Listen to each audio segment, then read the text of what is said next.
Hi hello నమస్తే నేను మీ భావన వెల్కమ్ టు మనం టీవీ.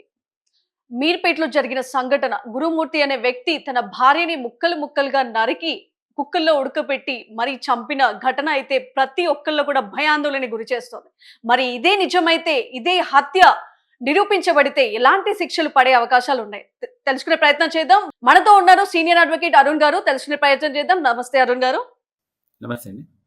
సార్ చెప్పండి, మనం చూస్తున్నాము గురుమూర్తి అనే వ్యక్తి తన భార్యని అనుమానం కావచ్చు, ఇతర కారణాల వల్ల కావచ్చు, ఇంకా ఇన్వెస్టిగేషన్ అయితే జరుగుతూనే ఉందని చెప్పుకోవాలి. సో మరి దీనికి సంబంధించి అసలు ఆ హత్య ఎందుకు చేశాడు?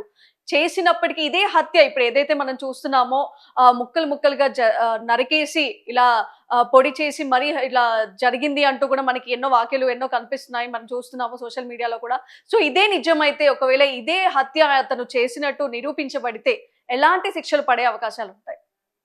సెక్షన్ 302 ఐపీసీ ప్రకారం డెత్ పెనాల్టీ మరణశిక్ష విధించే అవకాశాలు ఉన్నాయి. ఇందులో స్క్రీనింగ్ ఆఫ్ ఎవిడెన్స్ పరిగణలోకి తీసుకుంటే ఖచ్చితంగా ఇది డెత్ పెనాల్టీ అంటే మరణశిక్ష విధించాల్సిన కేసు.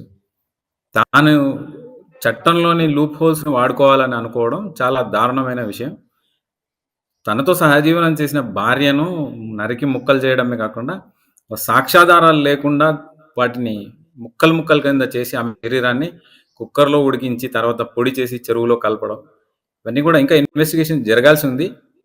అందుకే నిన్న పోలీస్ వాళ్ళు అసలు మేము కన్క్లూజన్కే రాలేదని చెప్పడం జరిగింది. అంటే ఇన్వెస్టిగేషన్ ఏమైనా ఇబ్బంది అవుతుందన్న ఉద్దేశంతో మీడియా కథనాలకు వాళ్ళు కొద్దిగా వెనక్కి తగ్గినట్టుగా అనిపిస్తుంది. కాకపోతే క్లారిటీ ఉంది. ఆ బిల్డింగ్లో ఎవరు లేకపోవడం, సంక్రాంతి సెలవులను ఉపయోగించుకోవడం, తర్వాత ఇంట్లోకి వచ్చిన పిల్లలు బ్యాడ్ స్మెల్ వస్తుందని చెప్పడం, ఇంకా ఈరోజు కొంచెం అల్ట్రా మోడర్న్ టెక్నిక్లు ఉపయోగించి చనిపోయిన వ్యక్తికి సంబంధించిన వెంట్రుకలు కానీ మాంసపు ట్రేసెస్ కానీ ఏమైనా ఉన్నాయేమని చెప్పి వెరిఫై చేస్తూ, ఇంకా అల్ట్రా మోడర్న్ టెక్నిక్లను ఉపయోగించి డిఎన్ఏ టెస్టులు చేస్తూ చనిపోయిన ఆయన భార్య తల్లిదండ్రుల డిఎన్ఏను తర్వాత పిల్లల డిఎన్ఏలతో పోల్చి సైంటిఫిక్గా ఇది మర్డర్ అని చెప్పి నిరూపించే అవకాశాలు అయితే ఖచ్చితంగా కనిపిస్తున్నాయి. ముద్దాయి తను అతి ఉత్సాహం చూపించి వేరే అంటే ఈ కేసు నుంచి బయటపడాలని అనుకుంటున్నా అతి ఉత్సాహమే తప్ప అందులో తను బయటపడే అవకాశాలు అయితే ఖచ్చితంగా లేవు.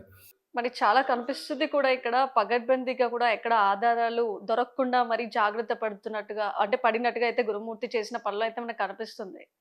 ఎగ్జాక్ట్గా ఇక్కడ మెయిన్ ఉద్దేశం స్క్రీనింగ్ ఆఫ్ ఎవిడెన్స్ అంటే తుడిచిపెట్టగలుగుతాను సాక్ష్యాధారాలను అనే ధైర్యం.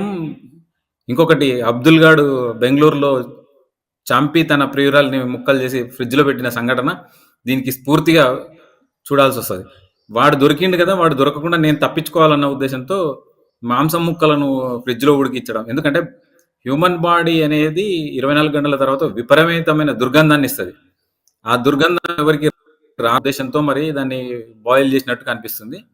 ఇవన్నీ కూడా కొద్ది మొత్తంలో దొరికినా కానీ శరీర అవశేషాలు, వెంట్రుకలు కావచ్చు, తర్వాత ఏదైనా టిష్యూస్ కావచ్చు, శరీరానికి సంబంధించిన మజల్స్ కానీ టిష్యూస్ కానీ ఏది దొరికినా కానీ అందులో డిఎన్ఏ మ్యాచ్ అయితే అమ్మాయి కూడా తన వైఫ్ కూడా కనిపించకుండా పోయింది. కాబట్టి బాధ్యత కస్టోడియన్గా భర్తకే ఉంటుంది. భర్త ఫిర్యాదు చేయకుండా ఉండడం, ఇవన్నీ కూడా నిర్లక్ష్యంగా వ్యవహరించడం, ఒకవేళ మర్డర్ చేస్తే వేరే వాళ్ళు మర్డర్ చేసినా కానీ భర్త కదా ముందు చెప్పాల్సింది, మిస్ అయినట్టు చెప్పకపోవడం, ఇవన్నిటిని క్రోడీకరిస్తే he cannot escape from the case, he cannot escape the clutches, he cannot escape the hang.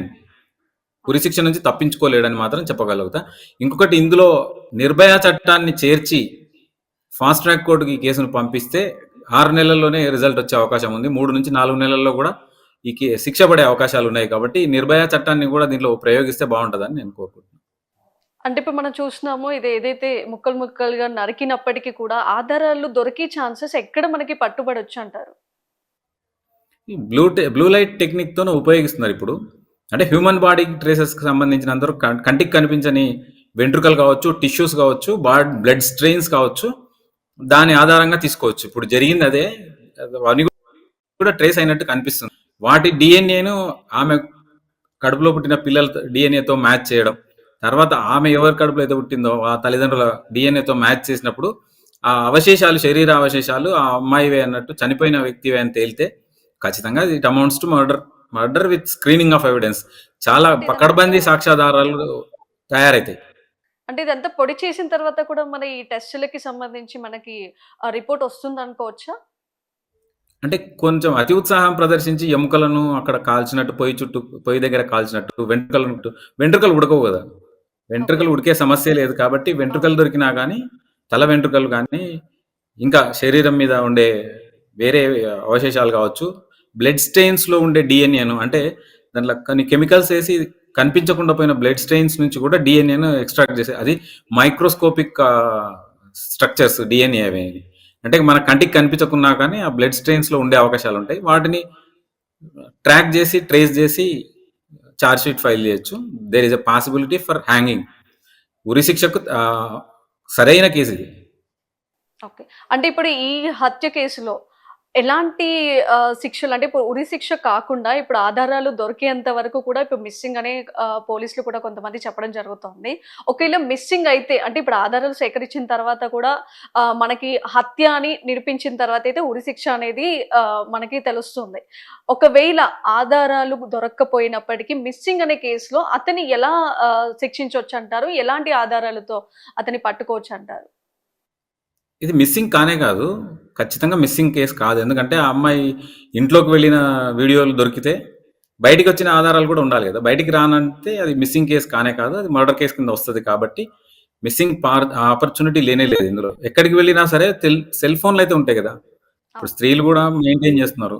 ఆ సెల్ ఫోన్ టవర్ల ఆధారంగా ట్రాక్ చేసే అవకాశాలుంటాయి. ఆమె వెళ్ళలేదు కాబట్టి ఆ ఆధారాలు రాలేదు. వాళ్ళ ఓకే. తల్లిదండ్రులు వచ్చిన వెంటనే ఎక్కడైనా తాను సీసీ ఫిర్యాదు ఫుటేజ్ చేయడం ఇవన్నీ కూడా కుట్ర కోణం తెలుస్తున్నాయి. అది సీసీ ఫుటేజ్‌లో కూడా ఎక్కడ బయటికెళ్ళినట్టు కనిపించలేదు. ఇన్ ద సేమ్ వే మనకి ఫోను లొకేషన్ చూసుకుంటే కూడా తను ఇంట్లోనే ఉన్నట్టుగా కూడా లొకేషన్ చూయించిందని చెప్పారు. ఎగ్జాక్ట్‌లీ. అదే టెక్నికల్ ఎవిడెన్సెస్ కూడా ఇవన్నీ చూసిన తర్వాత మిస్సింగ్ కేస్ కాదు. ఒకవేళ మిస్సింగ్ అయితే being a husband within 24 hours are 48 hours, 72 hours తర్వాత కనీసం ఫిర్యాదు చేయాలి కదా! మిస్ అయింది అని.